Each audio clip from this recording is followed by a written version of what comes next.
इस कार्यक्रम के पुण्यार्चक हैं गुरु भक्त परिवार, मुंबई, महाराष्ट्र।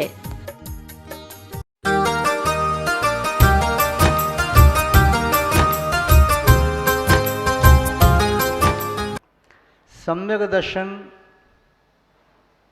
का आशय है मान्यता में, धारणा में समीचीनपना आ जाना। परमार्थभूत देव, शास्त्र, गुरु व जिन धर्म के प्रति, उनके मार्ग के प्रति आत्मा के प्रत्येक प्रदेश में रुचि, श्रद्धा, निष्ठा, आस्था, प्रतीति होना, संसार के अन्य सभी पदार्थों से अधिक महत्व परमार्थ के घटक के प्रति होना। क्योंकि देव, शास्त्र और गुरु ये तीन रत्न हैं और ये तीनों रत्न मोक्ष मार्ग के कारक हैं। इन तीन के माध्यम से ही सम्यक दर्शन, सम्यक ज्ञान, सम्यक चार्थ संभव है। सम्यक्त की छठवें अंग स्थितिकरण अंग के संबंध में थोड़ा विचार विमर्श करेंगे। विचार करने से वह विषय तत्व चिंतन का बन जाता है और व्यक्ति का जैसा चिंतन होता है उसी प्रकार के शब्द चर्चा में उसके श्री मुख से निकलते हैं और जैसी वह चर्चा करता है शनई शनई उसकी चर्या भी वैसी हो जाती है। इसलिए आप मेरी भावना में पढ़ते हैं, घर घर चर्चा रहे धर्म की, दुष्कर दुष्कृत हो जावे। घर घर धर्म की चर्चा रहे, पुण्य की चर्चा रहे, पुण्य के कार्य की चर्चा रहे, पुण्य के फल की चर्चा रहे, पुण्यात्मा की चर्चा रहे, धर्मात्मा की चर्चा रहे, महापुरुषों की चर्चा रहे, तीर्थंकर आदि केवली जनों की चर्चा रहे, गुरुजनों की चर्चा घर में सुबह से शाम तक चले। उस घर का वातावरण अपने आप बदल जाता है। और जिस घर में प्रातः काल से लेकर के संध्या काल तक कलह, एक दूसरे पर दोषारोपण, एक दूसरे की बुराई देखना, चुगली करना, निंदा करना, कषाय का भाव या पाप रूप परिणाम, पापिष्ट निंदा, चुगली, पिशुनता, कर्कश, परुष, साबद्ध वचनों का प्रयोग करना रहता है। उस घर में क्षण भर के लिए भी शांति टिक नहीं पाती।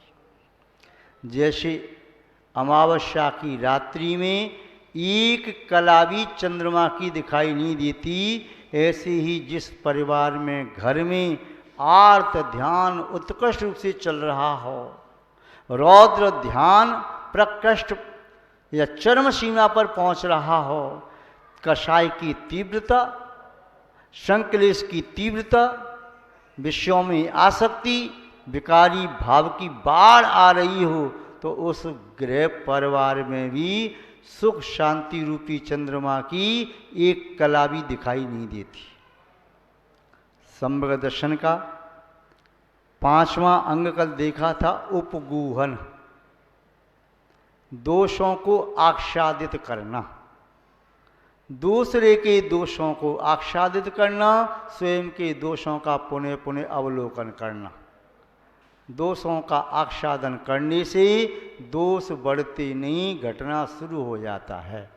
जैसे किसी किसान के खेत में कांटे वाला पेड़ पैदा हो रहा हो, जवाशे का झाड़ या बेरिया झड़वीरा के पेड़ पैदा हो रही हो, या कोई बेशर्म का पेड़ पैदा हो रहा हो, या इनारनी कोई विषाक्त वृक्ष पैदा हो रहा हो, तो कोई व्यक्ति उसे उखाड़ नहीं पाए। उसके पास कोई खुरपी फावड़ा उखाड़ने के लिए नहीं है, तो तत्काल में क्या करे, उस पेड़ के ऊपर एक बड़ा सा पत्थर उठा करके लेके रख देता है और पत्थर के नीचे दबा हुआ पेड़ शनई शनई वह मृत अवस्था को प्राप्त हो जाता, बढ़ नहीं पाता, बाद में आके उखाड़ दो।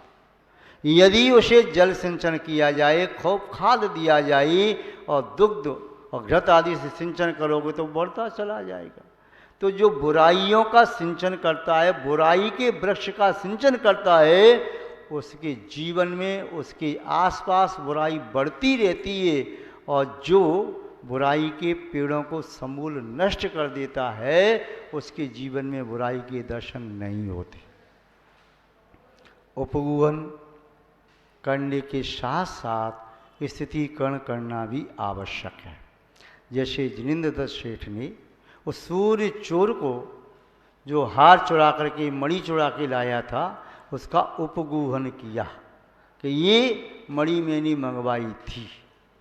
बाद में सब सैनिक चली गई, फिर समझाया सूर्य चोर को, महात्मन आप महात्मा की अवस्था में है, इस अवस्था को धारण करके ये कार्य करते हो, तुम्हें शर्म नहीं आती? तुम्हारे इस कृत्य पर मैं तुम्हें मृत्यु दंड भी दे सकता हूं। वह हाथ जोड़ के क्षमा मांगता है, प्राणों की भीख मांगता है और कहता है, मैं सुबीर नामक अपनी सरदार की बातों में आ गया, आवेश में आकर के मैंने ऐसा काम किया है, आज से मैं संकल्प लेता हूँ, अब मैं अपनी आत्मा का कल्याण ही करूँगा, सुबीर के पास नहीं जाऊँगा। और सूर्य चोर यथार्थ में न केवल क्षुल्लक, वह मुनि बन जाता है, मुनि महाराज के पास जाकर अपनी आत्मा का कल्याण करता है।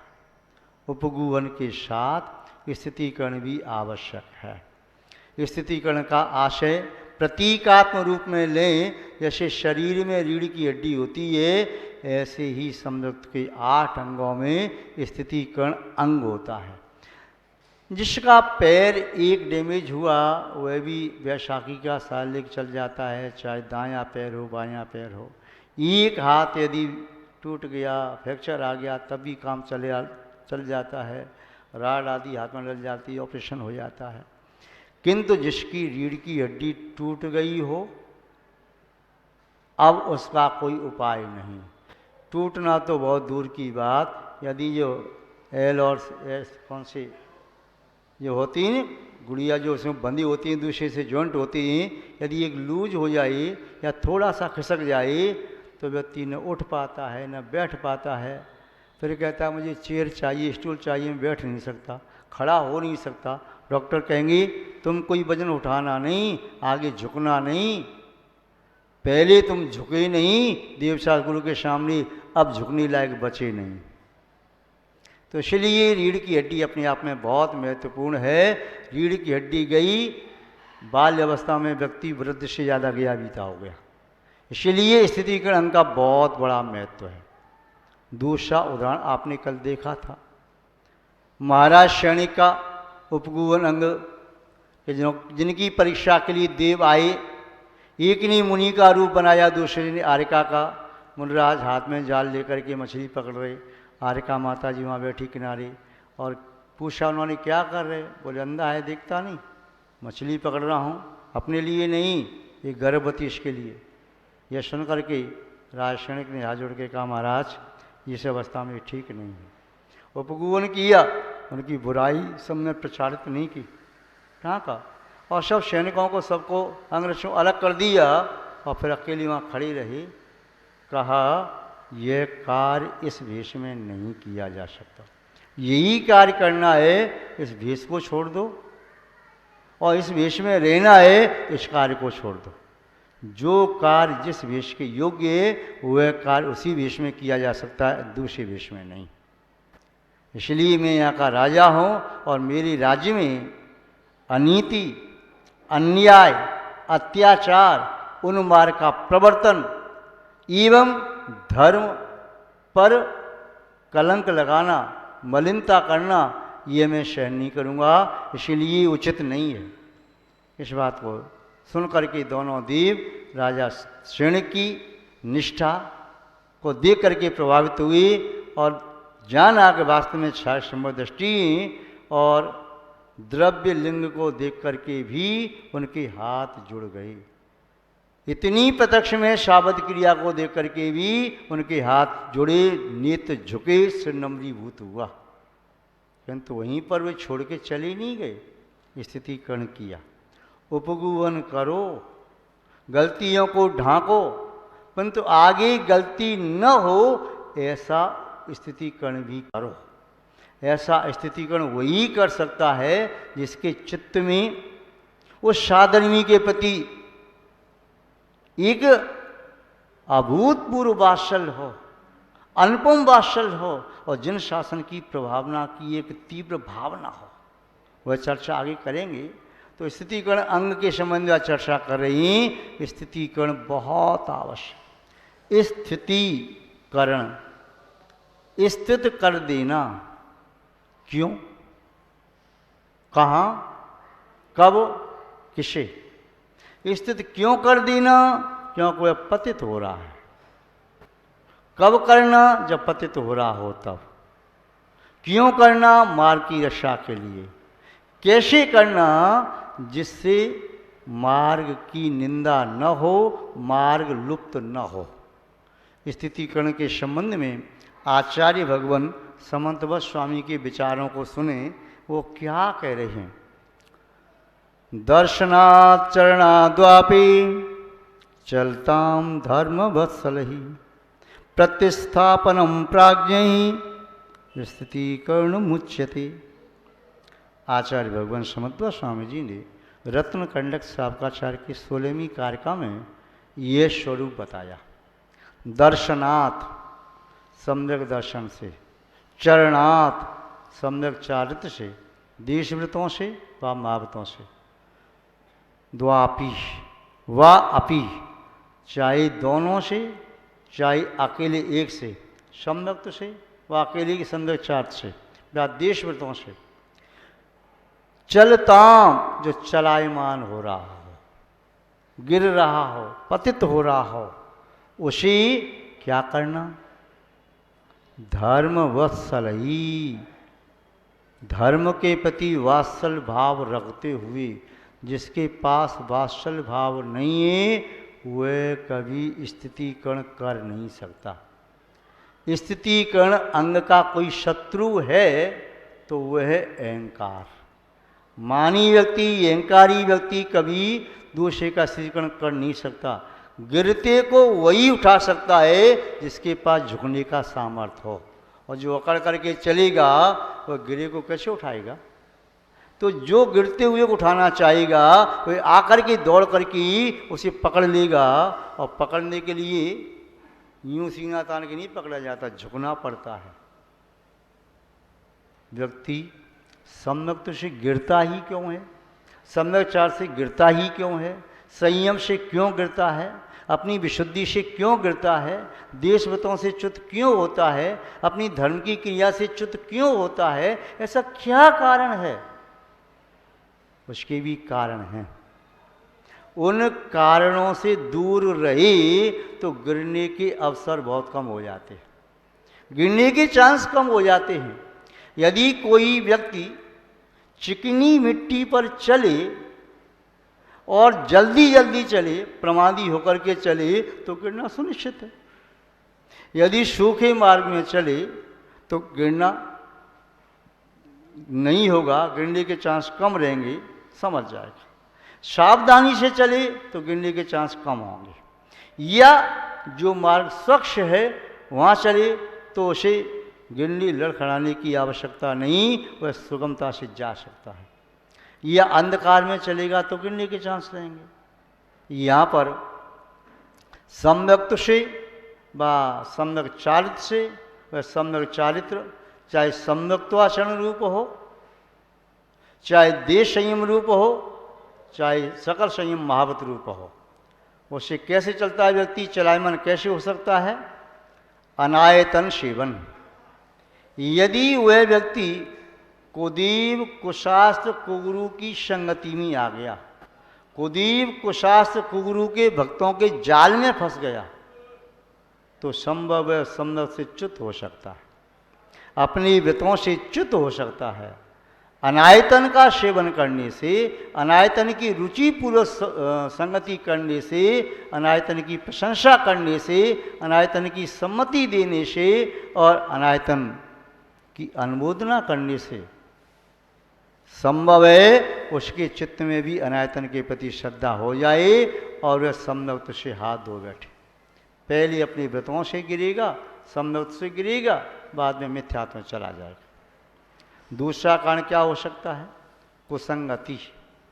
कुसंगति में पढ़ करके व्यक्ति जो अपने से हीन है, परम पूज्य आचार्य भगवान श्री कुंदकुंद स्वामी जी ने प्रवचन सार में कहा, मुनि महाराज जी के लिए, अपने से हीन गुण वालों की संगति मत करो, शिथिल चर्या वाले साधु की संगति मत करो।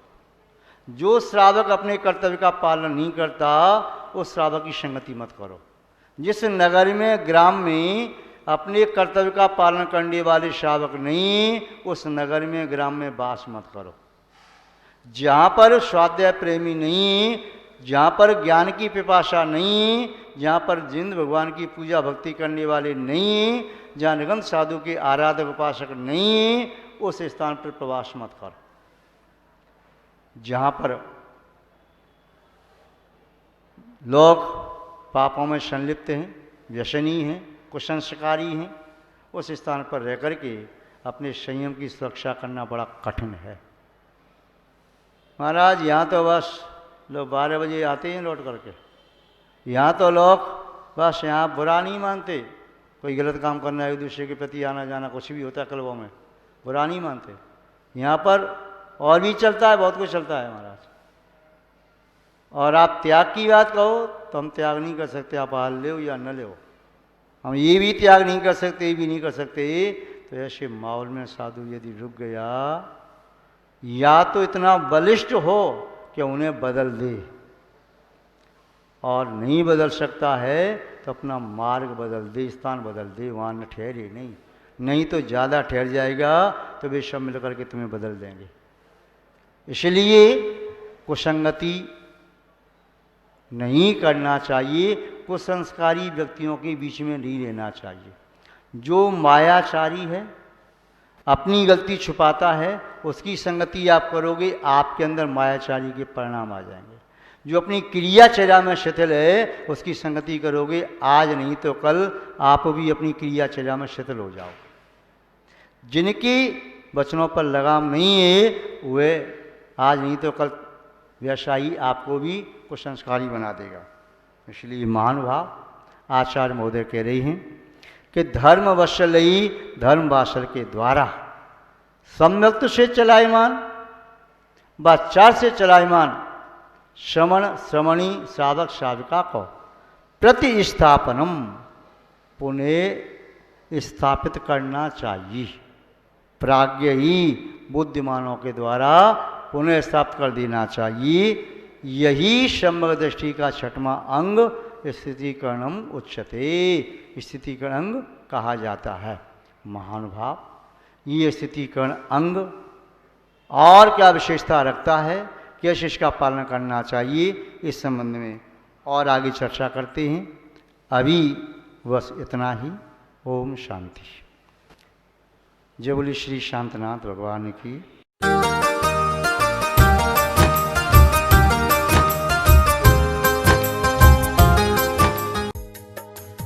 इस कार्यक्रम के पुण्यार्जक थे गुरु भक्त परिवार, मुंबई, महाराष्ट्र।